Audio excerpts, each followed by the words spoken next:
Welcome to Boards, Beer, and BS, the Snomie.com podcast where snowboard pros, coaches, and local riders hang out, have a drink, and talk snowboarding. My name is Jedidiah Tan, snowboard coach and founder of Snomie.com. If you like hanging out with other snowboarders and talking about snowboarding, this is the podcast for you. So sit back and enjoy the podcast.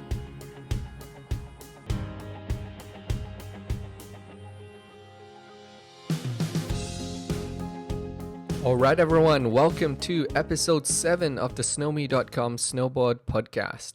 So in this episode we're going to be talking about why snowboard shops are failing, why the snowboard industry is on a decline, what's going on in our hobby that's making less people interested in snowboarding.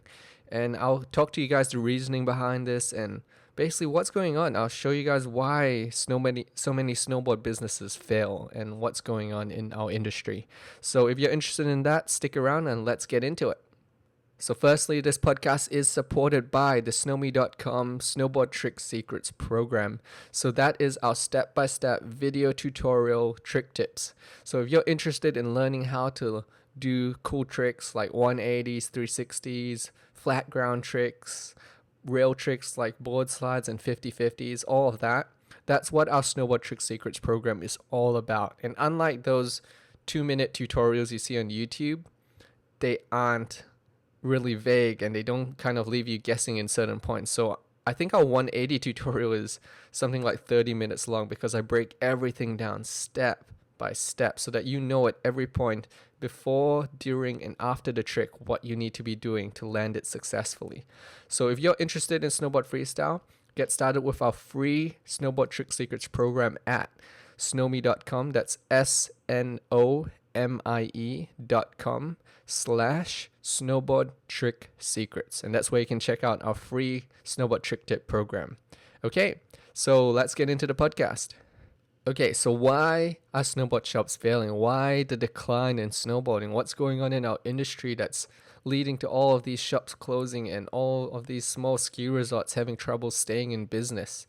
So, firstly, you have to understand that when snowboarding first got hot and when we became that new in sport back in the early 2000s, we were that hotspot, right? We were that thing that everyone's eyes were on. Oh, that's that new cool thing kids are doing on the ski hill. And we just don't have that status anymore. We're not that hot new thing. And obviously no sport ever stays that hot new thing forever.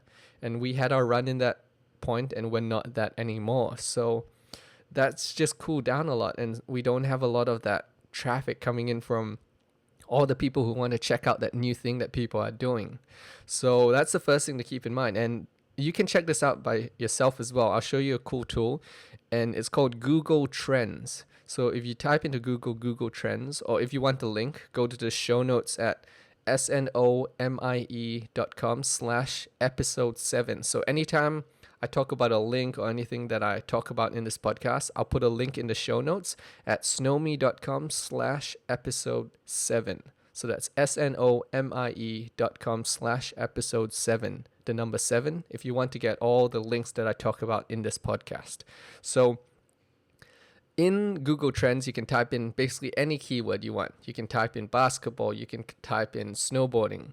So in our case, you type in snowboarding. And it shows you the trends, how many people were searching for snowboarding each year at any given time. So what you'll see is if you type it in, snowboarding is on the decline and it's not doing good. I think we're only recently, last year, we started peaking back up. So it's all hope isn't lost. It's not all doom and gloom, but you can see we're not anywhere near the peak that we were back in say 2004, 2006, when snowboarding was really, really a lot higher and up there. And you also see that we tend to get a little bit more peak whenever the Winter Olympics starts rolling around as well. So we're just not that hot spot anymore. That's the thing to keep in mind. And as well as that, you have to remember that there are problems with snowboarding, and it's, how do I put this? You have to think about the fact that a lot of snowboarding guys, okay, so let's talk about this the shops, why the shops are closing down, why all of this isn't, as big as it used to be. And you have to remember that it's a crowded space. When people were first doing snowboard businesses, there weren't many around. But now, look how many how many ex-pros are starting snowboard clothing brands and trying to start their own snowboard company and all of that. And it's an insanely crowded space for something that just isn't all that big anymore, right? So you've got 50 billion ex-pros starting to sell t-shirts that are exactly the same except for some logo change. And it's just such a crowded space with something that people don't really, is not particularly something they need. So when you have 50 different companies competing over the same customers selling the exact same product, you're going to have a lot of companies failing, a lot of companies not making money. And that's what you see happen all the time. Anytime someone comes to me with a snowboard business idea, 99 times out of 100, it's clothing, apparel, something along those lines. And the thing is, we don't need any more snowboard clothing brands. We don't need any more businesses doing the exact same thing as everyone else, right? So that's just something that is why so many businesses fail, why so many snowboard businesses fail. They try to do the exact same thing as everyone else, and it's just not needed. We don't need any more snowboard clothing brands, unfortunately. So that's one thing. And another thing is, look at the claims. Look at how many businesses come into the industry and their only claim to fame is, we are local, we are by riders for riders, by snowboarders for snowboarders, we are core. And that's the whole message. And at the end of the day, that doesn't really matter. What does by snowboarders for snowboarders even mean? It's just a stupid catchphrase that doesn't really mean anything. So all of these companies are jumping into trying to make snowboards, bindings, whatever it is. And if that's the whole marketing spiel or gimmick, then they're screwed. They're just screwed. It's a horrible marketing plan if your whole gimmick is that, hey, we're cool, you should buy our products. Because here's the thing that a lot of people don't realize is that the core snowboarders, the guys who ride 100 days, 200 days a year, we are not the guys supporting the industry, okay? The huge majority of snowboarders out there are the weekend warriors. They're the guys that go snowboarding 1 day a year, 2 day a year. They're not the guys that are the hardcore guys who pack their lunches to the hill, who don't buy anything at the ski resort, who try to save money living with 50 other housemates, right? The people that bring the most money into our industry that support these companies are the casuals. They're the guys that they might go up once, twice, 3 times every winter. They're the guys that book out hotels and eat resort food where the bill comes to $50, $100 per person, and they're not the local riders that spend 200 days on the hill from their season pass, right? No, they're the guys that are paying $100+ per day just to go riding on the hill. So that's the big thing you have to keep in mind. When companies advertise to locals, to the core guys, and try to make themselves appeal to those guys aren't the core demographic. They're not the core customers. They're not the guys that are going to bring you the most money. In fact, a lot of those guys, I'll speak from this as my experience, advertising. So a lot of people don't know, some people may know, but a huge bulk of my income at Snomie.com comes from advertising, because that's how we get a lot of our customers who buy our services at Snomie.com. And every single time that I've tried to advertise to core riders, to people that are the 100 a year snowboarders, it's failed horribly. I can look at my profit margin and see, okay, so those guys they don't buy my product. And 2, every time I've advertised to that group of people, all I get is hate. And it's crazy, they'll leave messages like, how dare you sell a product for money in snowboarding, the sport we love. This should be free. It's like, no, it's a business. I have to eat as well. I can't support myself giving out free stuff all the time. And by the way, 99% of the stuff I make for Snomie.com, the tutorials, is free. I only charge for that 1% where I try to go beyond what I do for free, like our Snowboard Trick Secrets VIP program, where I privately coach people online and look at their video footage and things like that. So that's the thing to keep in mind, is that from my experience anyway, targeting the core audience, targeting those guys that ride 200 days a year, there's just not enough of those guys who can support most companies. They're just not the type of people that buy products. They're usually, they're broke. And I've been there, I've survived on the diet of instant noodles and bread and peanut butter for weeks. And I've done that. Every snowboarder who's lived at a ski resort has done that at some point in time. So that core group of people aren't the people with money, yet all these companies are pumping their money to try to look local, to support buy riders, for riders, all of that nonsense, right? But you got to appeal to the people that bring in the money. You know who makes the most money for me? It's appealing to the casual riders. It's appealing to the guys who go up 3 times a week, 3 times a year, 4 times a year. And it's those guys that have the money to spend who aren't, for whatever reason, they're just not so picky. They're not the guys who are going to hate on you for selling products for money. I don't know what it is about a lot of these core local riders, but a lot of them, they're not for selling money or making money in this industry. And for better or worse, that just means that a lot of companies can't support themselves and they close down if they try to sell to these types of people. So that's a big thing to keep in mind, is that you can't target those people, and unfortunately I see that all the time, companies targeting the core riders that don't spend any money. So that's one reason why companies fail. But another thing that I see that makes a lot of snowboard companies fail, why the industry doesn't do well, is that how do I put this? Well, is that as a lot of small snowboard companies grow, they get worse and worse as far as like the customer service, and like all those claims of being core and local are great if you keep the good things about them. So the thing about being core, about being local, is that you can talk to people. There's great customer service and all of that. But when a lot of companies get beyond that early stages, they lose that. They don't have that customer service anymore. And it's something you see with a lot of snowboard companies. How many people are able to talk to a real person when they try to get support from a snowboard company? And it's a lot of companies don't have that, right? Although, hey, I'll say that there are companies out there doing it right. So off the top of my head, I believe Ride Snowboards has pretty good customer service. Burton's warranty program is actually really good from past experiences. So it's not that everyone's doing things wrong and everyone's failing. It's that a lot of them are. A lot of them suck at customer service. A lot of them don't respond to people on Twitter. They don't interact with the audience. And that's just something I see failing. But that's not exclusively to snowboarding though. Okay, so that brings me to my next point, which is many snowboard companies are started by pro snowboarders, veteran snowboarders, people who like snowboarding, but they don't have any business experience. They don't know what they're doing.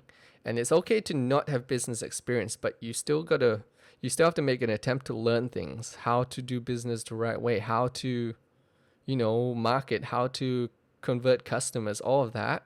You can't just start up a business and, cross your fingers and hope that people buy because, your company is so cool. Like, it doesn't work that way. Just because someone loves snowboarding, it doesn't mean people will buy their snowboard products. And that's the trap I see a lot of businesses in snowboarding jump into. A lot of guys think, oh, I love snowboarding, I should open a snowboard shop. But the thing about running a snowboard shop is it's a business. You have to make money still, right? You have to know how to make marketing decisions that bring in more customers. You have to know how to sell products and all of that. But a lot of people who get into that business, they're just in it for the love of snowboarding. And that's great that they love snowboarding, but it doesn't mean the business will be successful just because they love snowboarding, right? It's one thing to love snowboarding, but it's a whole nother thing to know what you're doing in the business realm of things, to know how to make money from your business. So that's just something I see failing a lot. And I don't know, I just see, those of you that have supported Snomie for a long time know I'm hugely into business. I love business and marketing and learning because I just think it's fascinating. I just think it's fascinating that two businesses can sell the same product, but one with good marketing and who knows how to interact with the customers and all of that will make 10 times more money than that one that doesn't. And unfortunately, for a lot of snowboard shops, they are the people that don't. They don't know how to market. They don't know how to build an online presence. They don't know how to do online SEO, which is search engine optimization. They don't know how to compete, build an email list that converts people into customers. There's so many things that local snowboard shops don't know how to do. And unfortunately, that just means a lot of them close. And that's just the bottom line. So another point I want to make with snowboard like retail shops, physical retail shops closing is that, look, the whole industry is hurting. The whole physical retail shop industry is hurting, not just snowboarding. Okay, so when you see a lot of snowboard shops closing, it's not a problem exclusively based around snowboard shops. It's most physical retailers are having issues right now in almost every industry because online is destroying the physical retail front. Because if you have an online shop, you just pay for warehouse space or place to store your goods. You don't have to have a physical storefront and all these other things which add cost to you. You can basically run your profit margin to such a low point that the physical shops can't compete with you anymore. So that's why online just beats out. And unfortunately, what happens is I see a lot is that physical shops try to compete on the price. And of course, they will fail every single time. If you try to compete with an online business as a physical company, you're not going to win. An online business always can cut more money here and there. They can sell products for lower costs, and they're just not going to win. Instead, in my opinion, what they should be doing is competing on customer service, competing on the value they give to their customers, creating a better customer experience. But instead, they try to compete on price and they lose.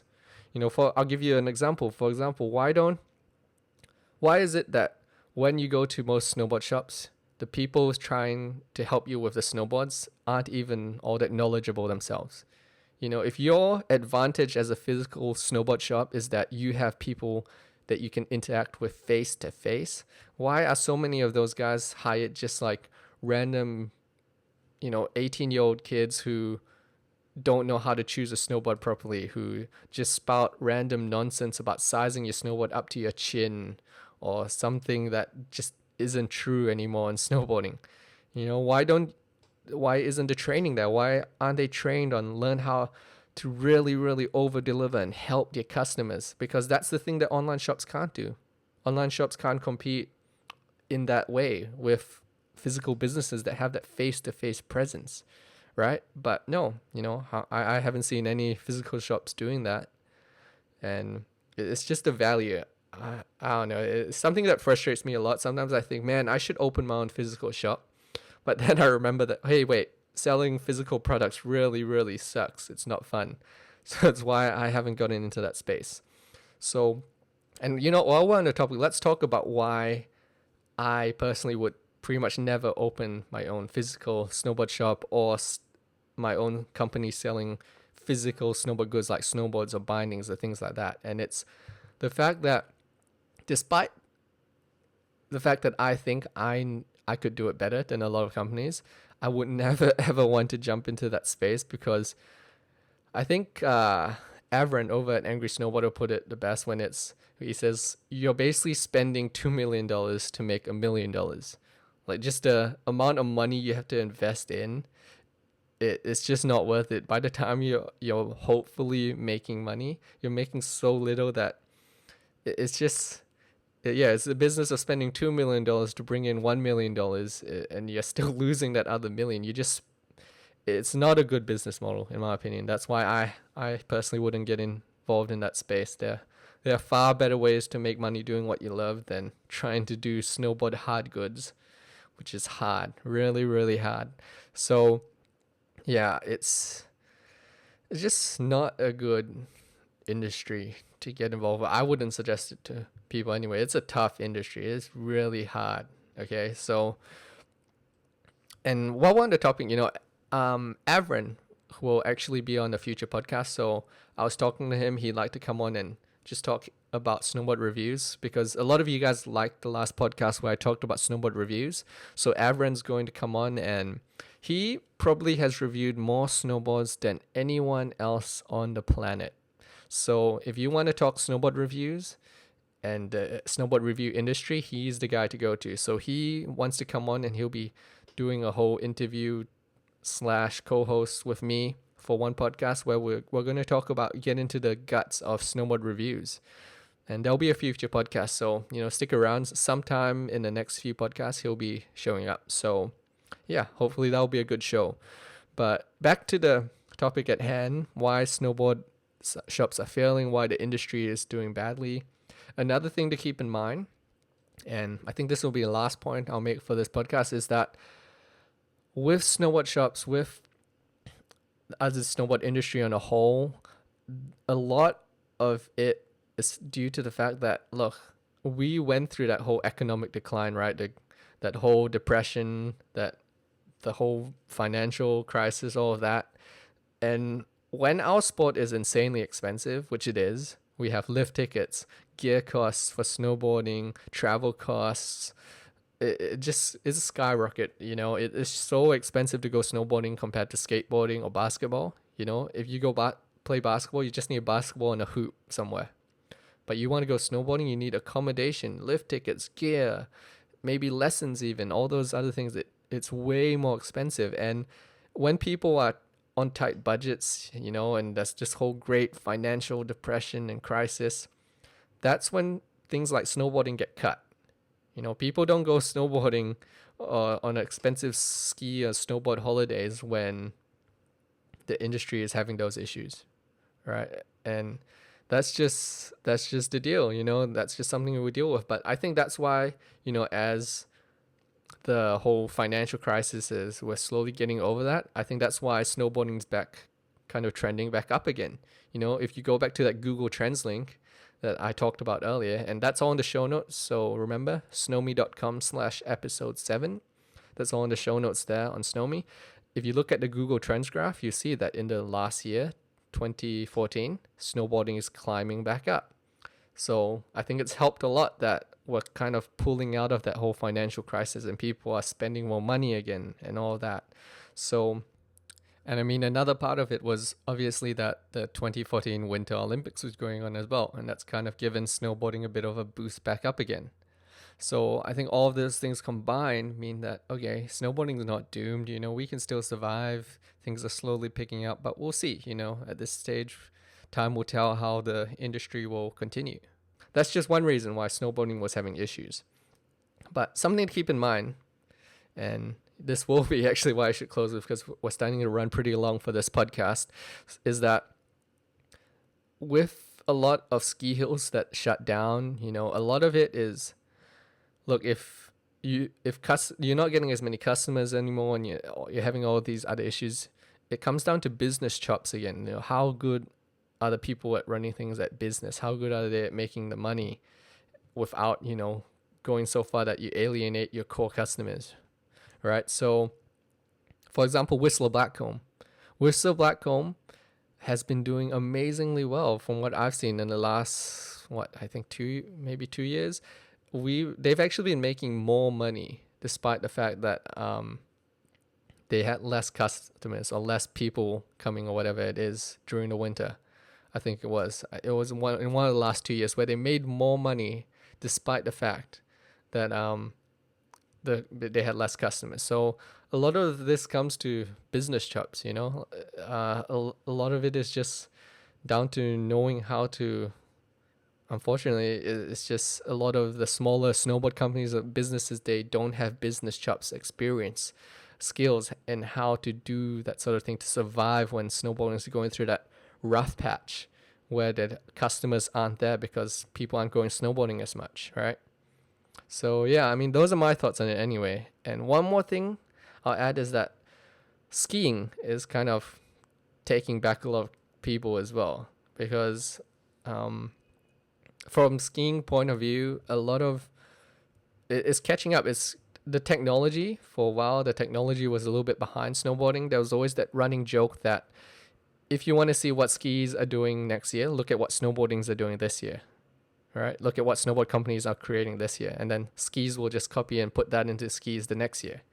And they've done that, and it's gotten to the point where you can buy skis with the same technology as snowboards now, where in the past, skiing powder may not have been as fun as snowboarding powder, but now they have powder specific skis with rocker designs that snowboards used to have and all that. And I mean, this is a good topic for Avren from angrysnowboarder.com when he comes on for his podcast. I'm sure we'll talk a lot about how snowboards are built, and as well as the whole review process behind snowboards. So yeah, thanks so much for joining me for this podcast. Remember, if you like this podcast and you want to check out the links for the show or anything I talked about this show, check out snomie.com, snomie.com/episode 7, the number 7. And that's where you can check out the show notes for this show. All right. So if you like this podcast, make sure you subscribe on iTunes, Stitcher Radio, YouTube. Yeah, just check us out and subscribe. Leave a good review if you like the show. And thanks so much for supporting the Snomie.com Snowboard podcast. Take care, and I'll see you guys in the next show.